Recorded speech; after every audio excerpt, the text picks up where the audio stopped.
ఇప్పుడు కుచ్చురెట్లు చాలా మంది యూజ్ చేస్తున్నారు కదా. కుచ్చురెట్లు అంటే బఫ్ రెట్లు, ఇలాంటి బఫ్ వస్తుంది కదా. ఇలాంటి బఫ్ రెట్లకి మనం ఎలా కట్ చేయాలి అనేది మెజర్మెంట్ ఒకటి చేంజ్ అవుతుంది, మోడల్ అంతా ఇలాగే ఉంటుంది. ఇప్పుడు 0 సైజ్ దగ్గర నుండి మనకు ఇప్పుడు కటింగ్ చేసేది అలాగే ఉంటుంది పర్ఫెక్ట్గా. కానీ మనకు 16 సంవత్సరాల వరకు అదే మోడల్ ఉంటుంది, జస్ట్ కానీ నెంబర్స్ ఒకటి మారుతాయి. క్లియరా? సో ఇప్పుడు మనం ఏం చేద్దామంటే 4 మడతలు ఒకటేసారి వేసుకుంటున్నాం. మనం బ్లౌజ్కి ఎలా వేసుకుంటామో హ్యాండ్స్ కూడా అలాగే వేస్తాం. కానీ బఫ్ రెట్లు కాబట్టి మనకు ఎక్కువగా క్లాత్ ఉండాలి అనే ఉద్దేశంతో లెంత్ ఎక్కువ ఉండేటట్టు చూసుకోవాలి మనం. ఓకేనా? లెంత్ ఎక్కువ ఉండేటట్టు చూసుకొని ఇక్కడి నుండి ఇప్పుడు ఇది ఉంది కదా, నాకు ఇక్కడ హైట్ వస్తుంది, ఇక్కడ డౌన్ వస్తుంది. అంటే కుచ్చులన్నీ ఇటు సైడ్ వస్తాయి, ఇక్కడ 2 అతుక్కున్న క్లాత్లు నా వైపు ఉంటుంది, ఓపెన్ క్లాత్ అటు సైడ్ ఉంటుంది. ఓకేనా?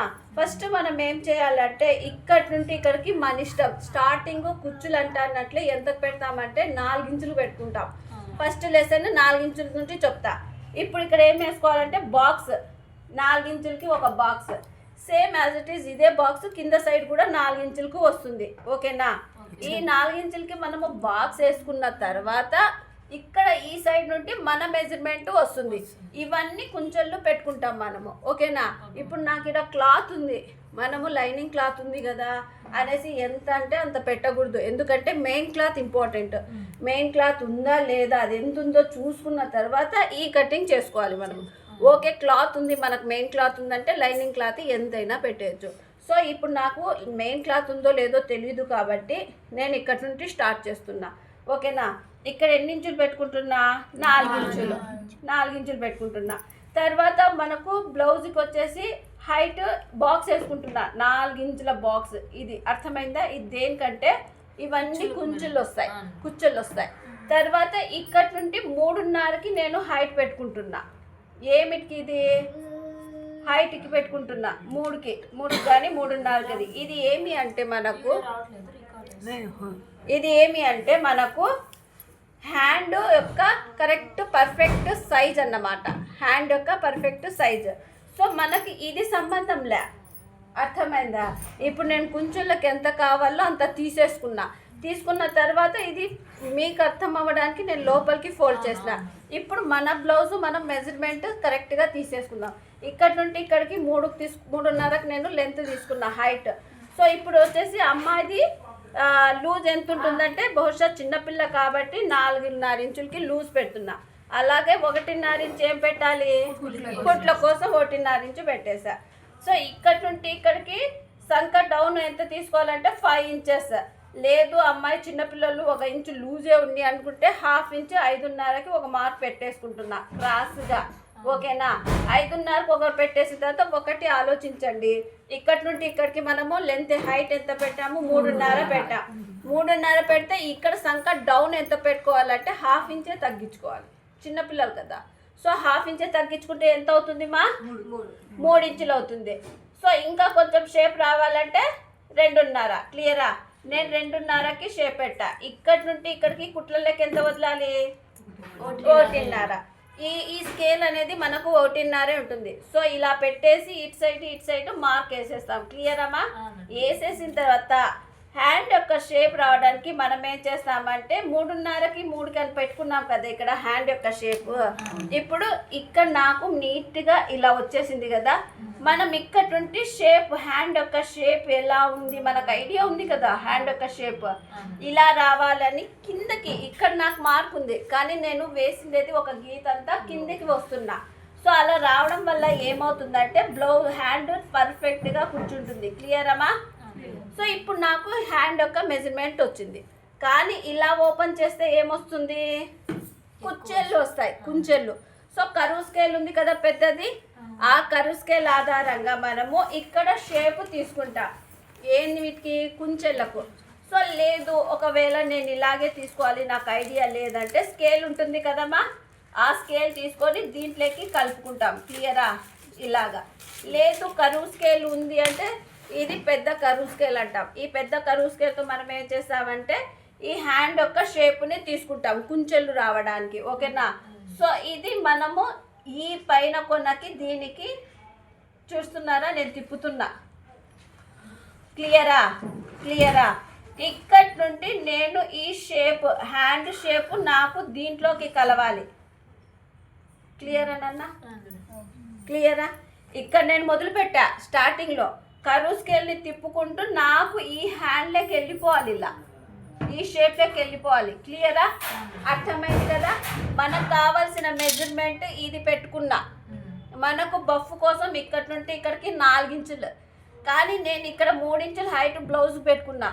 కలుపుతూ షోల్డర్ ఇందులోకి కలుపుకోవాలి. అర్థమైందనన్నా? సో దీన్ని కట్ చేసేస్తున్నా. ఓకేనామా? రైట్. ఇక్కడి నుండి నేను షేప్ తీస్తాను, ఒక్కసారి గమనించండి. ఇందులోకి రావాలి మా, ఇక్కడికి వస్తూ లోపలికి డౌన్ కావాలి. ఓకేనా? అదే షేప్లో ఉండకూడదు. క్లియరమ్మా? సో దీన్ని నేను కట్ చేసేస్తున్నా. సో తర్వాత ఈ హ్యాండ్ అయిపోయింది కదా, దీనికి ఏం చేయాలంటే ఇక్కడ మనము ఒకటి ఖర్చు పెట్టుకుంటాం. ఎందుకంటే ఇక్కడ మెయిన్ మధ్యలో పార్ట్ అని ఒక సిగ్నల్. తర్వాత ఏం చేస్తాము, ఇక్కడ వరకు నాకు కుంచెళ్ళు ఉన్నాయి, అంటే కుచ్చులు ఉన్నాయి. బఫ్ పెట్టడానికి 4 ఇంచులు వదిలాను కదా, ఆ 4 ఇంచులకి నేనేం చేస్తాను, ఇక్కడ కూడా ఒక ఖర్చు పెట్టుకుంటా. అంటే సిగ్నల్ నీ బ్లౌజ్ ఈ స్టార్ట్ అవుతుంది అని. సో ఇవన్నీ కుంచెళ్ళు వచ్చినా ఇది మెయిన్ డాట్ పోయి ఆడ కూర్చోవాలి. ఓకేనా? తర్వాత ఇక్కడ ఏం చేస్తాము, ఇక్కడ కూడా ఏం పెడతాము, ఖర్చు పెట్టుకుంటాము. ఒకటి ఖర్చు ఎందుకు పెట్టుకుంటామంటే ఈ క్లాత్ కుట్లలోకి వస్తుంది అని ఓ సిగ్నల్. ఓకేనా? ఇప్పుడు మనం ఏం చేస్తామంటే ఇవి 2 హ్యాండ్స్ ఉన్నాయి కదా, దీన్ని నేను ఓపెన్ చేసేసుకుంటున్నా. క్లియర్ అమ్మా? ఇది అయిన తర్వాత ఎప్పుడు కానీ హ్యాండ్కి షేప్ తీసుకునేటప్పుడు పైన డిజైన్ ఇది కనిపించాలి. మనం మార్క్ వేసి ఉంటాం కదా, ఆ మార్క్ ఖచ్చితంగా కనిపించాలి. సో ఇలా పట్టుకొని, ఇది 2 హ్యాండ్ కదా, ఇది ఇలా పెట్టుకొని ఈ 2 ఇలా పెట్టేసుకొని, ఇప్పుడు నాకు ఇక్కడ తెలుస్తుంది హ్యాండ్ యొక్క షేప్. చూడండి, హ్యాండ్ యొక్క షేప్ అంటున్నట్లే ఇక్కడ నుండి ఇక్కడికి రావాలన్నా మేడం అంటే కాదు. మనకు హ్యాండ్ యాడ్ ఉందంటే ఈ నుండి ఇదే చిన్న హ్యాండే మనకు. సో ఇదంతా ఏమొస్తుంది, కుంచెల్లో వస్తుంది. దీనికి మనము మాట్లాడకూడదు, మనకున్నది హ్యాండ్ ఈ నుండి మాత్రమే.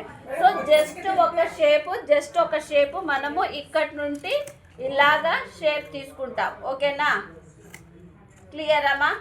ఇంతకే రావాలి. సో ఇక్కడ ఒక సిగ్నల్ వేసుకుంటాం, ఎందుకంటే ఇది ఫ్రంట్ పార్ట్ అని ఒక సిగ్నల్. అర్థమైంది కదమ్మా? సో మనము ఏదన్నా కానీ హ్యాండ్ ఇలాగే చేసుకుంటాము. ఇంకొక విషయం చెప్పాను నేను, పెద్ద పిల్లలకైతే హ్యాండ్ ఇది నేను 4 ఇంచులు పెట్టాను. అంటే మనము మెయిన్ క్లాత్ చూసుకోవాలి. మెయిన్ క్లాత్ ఎంత ఉంటే అంత మనము క్లాత్ 6 ఇంచులు పెట్టుకోవచ్చు, 7 ఇంచులు పెట్టుకోవచ్చు, 8 ఇంచులు పెట్టుకోవచ్చు. అర్థమైంది కదన్నా? ఓకే. ఇప్పుడు అందరూ పేపర్ కటింగ్ ఇది ఒక్కసారి ట్రై చేయండి, తర్వాత మీరు మీ మిషన్ల పైన మీరు వెళ్ళిపోదురు. ఓకేనమ్మా? మాట్లాడండి మేడం.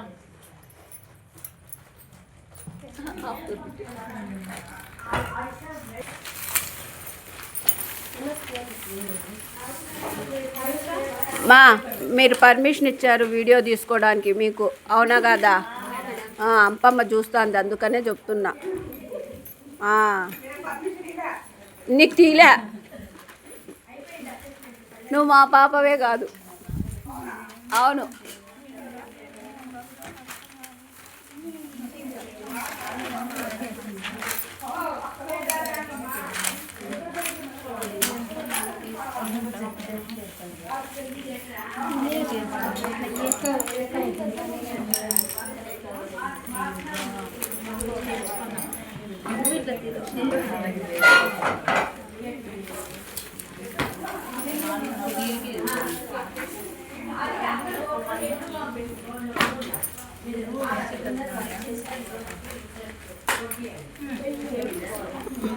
బుజ్జి ఇది నా ఛానల్లో.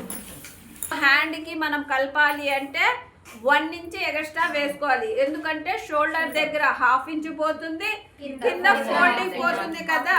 మనం క్లాత్ ఫోల్డ్ చేసినా కానీ 1/2 ఇంచ్ పోతుంది, అప్పుడు 1 ఇంచ్ అవుతుంది. ఇది ఇట్లా లేకుండా ఇక్కడ నుండి ఇక్కడికి 2.5 ఉంది. ఈ 2.5కి 1 కలిపితే 3.5. ఇది క్లియరా? హ్యాండ్ యొక్క లెంత్ ఎంత అంటే ఇలా మెజర్మెంట్స్ చేసుకోవాలి. హ్యాండ్ యొక్క లూజ్ అంటే ఏమంటే ఇది హ్యాండ్ యొక్క లూజ్ అంటే ఇది. ఇక్కడ నుండి లావు, ఎంత లావు ఉన్నారు ఈ పిల్లలు అని. అప్పుడు ఏం చేయాలా, ఇక్కడి నుండి ఇక్కడ వరకు ఇది కొద్దిగా లాగినట్టు పట్టేస్తే హ్యాండ్ యొక్క లూజ్ ఎంత ఉంది 4.5 ఉంది. క్లియర్ అమ్మా? ఈ 4.5 కరెక్ట్గా పెట్టేసి ఆ తర్వాత 1.5 ఇంచు కుట్లల్లోకి వేస్తాం. క్లియరా? తర్వాత ఇంకొక విషయం, సంక డౌన్ ఎంత పెట్టుకోవాలి అని. సంక డౌన్ చూడండి, ఫస్ట్ చిన్నపిల్లల హ్యాండ్ ఇది ఎంత ఉందంటే 3.5 ఉంది. 3.5కి మనము 1 ఇంచ్ తీసేస్తే ఎంత వస్తుంది? 2.5 సంక డౌన్ పెట్టుకోవాలి. క్లియరా? సంక డౌన్ అంటే ఇది, ఓకేనా? ఇది సంక డౌన్.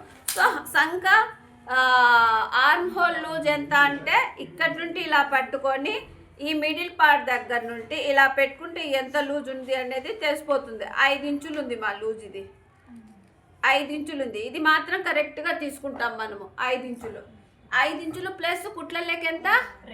1.5. ఇది మాత్రం మర్చిపోకూడదు. క్లియరా? ఇప్పుడు ఇంకొకసారి లెసన్ చెప్పమంటారా?